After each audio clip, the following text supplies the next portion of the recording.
Bonjour, ravi de vous retrouver sur Gourmandise TV, recette express aujourd'hui avec une belle recette, la confiture d'abricot. Alors je dois vous avouer que c'est ma confiture préférée, la première que j'ai appris à faire, j'avais à peu près une dizaine d'années, c'était en Normandie. Alors, deux bons abricots du Roussillon, ce sont les premiers abricots français qui commencent à arriver sur les étals de nos marchés.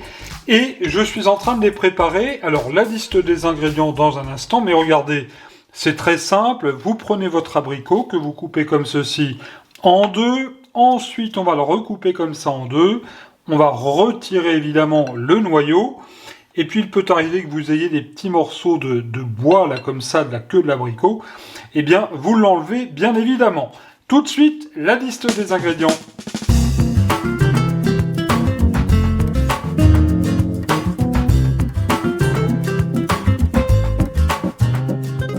Et pour réaliser cette délicieuse confiture d'abricot allégée en sucre, pour 3 pots d'environ 250 grammes, il vous faudra un beau kilo d'abricots dénoyautés, 400 grammes de sucre cristal et le jus d'un citron.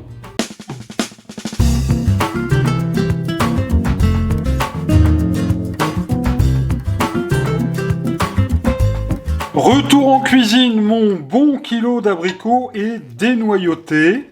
Alors, si vous souhaitez faire toutes mes recettes de confiture, je vous rappelle qu'il y a une rubrique spéciale, une playlist, je vous mets le lien en premier commentaire, avec la rhubarbe, la fraise, l'abricot bien sûr, la confiture de cerise, bref, tous les fruits au fil des saisons. Alors, une fois les abricots donc dénoyautés, direction un saladier, et on va y mettre notre sucre. Donc vous l'avez vu, 400 g de sucre parce qu'on fait aujourd'hui une confiture d'abricot allégée. Si vous souhaitez faire une confiture plus sucrée, pour 1 kg d'abricot, vous pouvez mettre entre 6 et 700 g de sucre, si vous le souhaitez. Alors l'avantage de la confiture d'abricot allégée, évidemment, c'est que c'est beaucoup moins sucré, vous l'aurez compris. Alors en revanche, elle se garde peut-être un petit peu moins, quoique.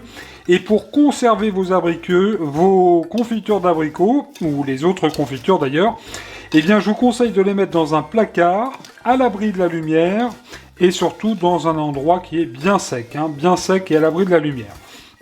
Alors, je remue le sucre qui va venir bien s'imprégner des abricots, et je vais tout de suite y mettre le jus d'un citron. Voilà. Le jus de citron qui a plusieurs avantages.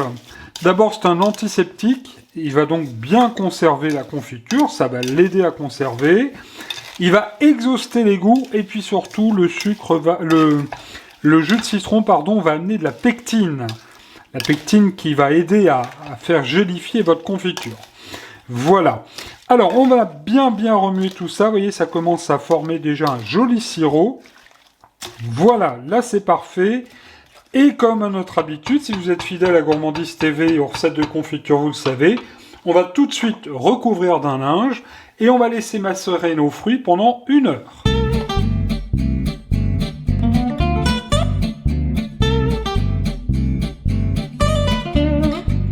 La cuisson des confitures d'abricots, c'est un jeu d'enfant, franchement. Du saladier au chaudron de la mère Mitraille, j'ai donc mis les abricots qui ont macéré pendant 1 bonne heure. Et là, à forte température, eh bien, on va faire amener la première ébullition. Et vous le voyez, il y a comme une petite mousse blanche qu'on appelle l'écume qui va venir se dégager à la surface des fruits. Alors cette mousse, 2 solutions, cette écume, soit vous la gardez dans le chaudron jusqu'à complète disparition, même s'il en reste 2-3 petites traces comme ça n'est pas bien grave. Ou deuxième solution, celle que je préconise, parce que l'écume c'est quand même quelques impuretés dans la confiture, à l'aide de l'écumoire, eh bien, vous retirez cette écume du chaudron. Évidemment l'écume, je le dis à chaque fois, on ne la jette pas. Dans un fromage blanc, c'est succulent.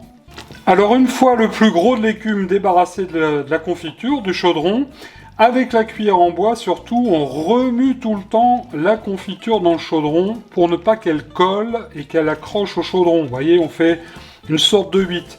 Vous me posez souvent la question, Christophe, est-ce que je peux mixer ma confiture car je n'aime pas les morceaux de fruits?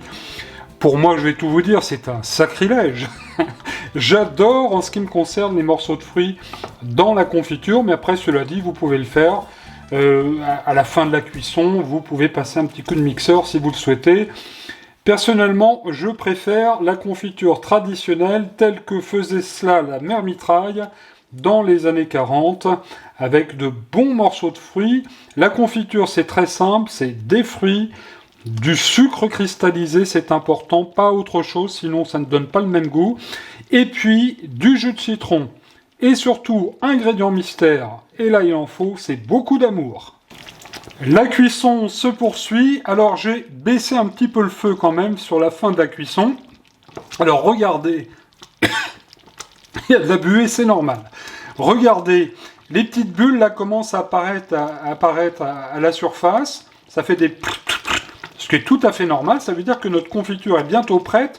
Elle a légèrement foncé, changé de couleur, et elle est devenue surtout bien brillante. Alors on va faire tout de suite le test pour savoir si on est arrivé à la bonne cuisson. Alors vous me demandez souvent le temps de cuisson. Alors pour 1 kg d'abricots, comptons environ 15 à 20 minutes. C'est suivant votre feu, suivant la maturité des fruits. C'est très compliqué, il n'y a pas un temps de cuisson vraiment... on va dire idéal pour une confiture. Alors, le test de la cuisson, vous aurez mis au préalable une soucoupe au congélateur, et vous allez venir déposer un peu de confiture comme ça dans cette soucoupe, et regardez, on voit bien, la confiture se fige.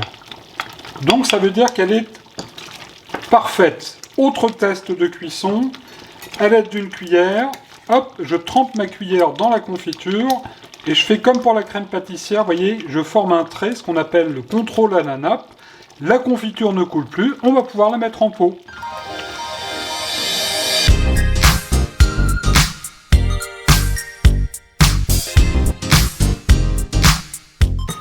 La mise en pot est très simple, alors quelques règles à respecter, simplement ayez des pots bien propres. Voilà, on doit travailler dans un endroit bien sain et très très propre. Pot et couvercle bien propre, pot d'occasion si vous voulez, mais couvercle pas abîmé, bien neuf.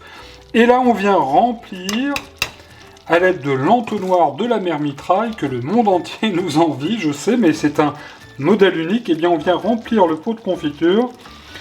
Voilà, je vais enlever l'entonnoir, le temps de le poser, et on vient remplir, donc je vous disais, le pot de confiture pas tout à fait au ras-bord. On laisse environ... Vous le voyez, 3-4 mm entre la confiture et le bord du pot. Et là, à l'aide d'une serviette, on vient évidemment nettoyer le bord du pot au cas où il y ait un petit peu de confiture. Ça évitera que le couvercle ne colle.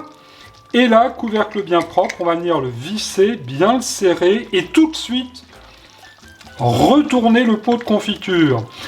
Ce qui fait que l'air qui était entre la confiture et le couvercle va être tout de suite pris par la confiture, et ainsi les microbes vont disparaître parce que la confiture a été mise en pot aux environs de 100 degrés. Donc il n'y aura plus de microbes. On laisse comme ça jusqu'à complet refroidissement.